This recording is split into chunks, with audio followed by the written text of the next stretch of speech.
That morning, just like always, the father packed his son's little backpack with schoolbooks. The boy ran around happily, full of energy, even though he was getting ready for school. When everything was ready, the father grabbed his briefcase, and the two of them headed out, one to work, one to school. On the way, they passed a man playing violin under a big tree. The man wore glasses, and the boy found him fascinating. He stopped and started swaying to the music.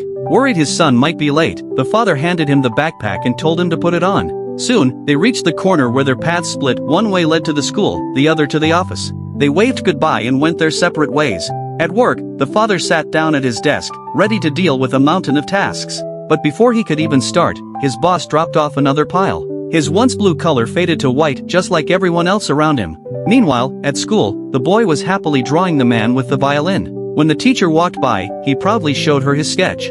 But the teacher took the drawing away, handed him a blank sheet, and told him to write his letters instead. And just like that, another repetitive, dull, and joyless day went by. After work, the father picked up his son at the corner. The boy ran to him, jumping with excitement, and gave him a big hug. The father, feeling that warmth, turned blue again, full of life.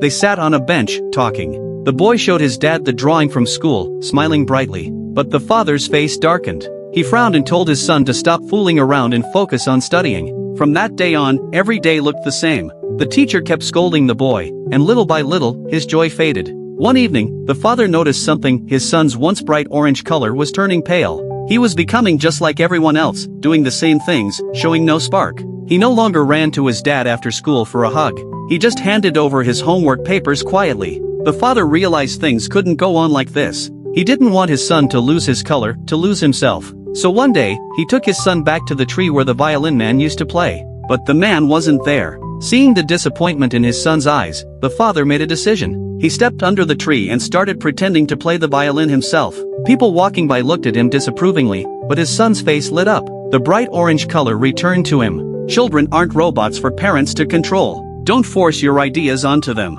And never let your child lose their true colors.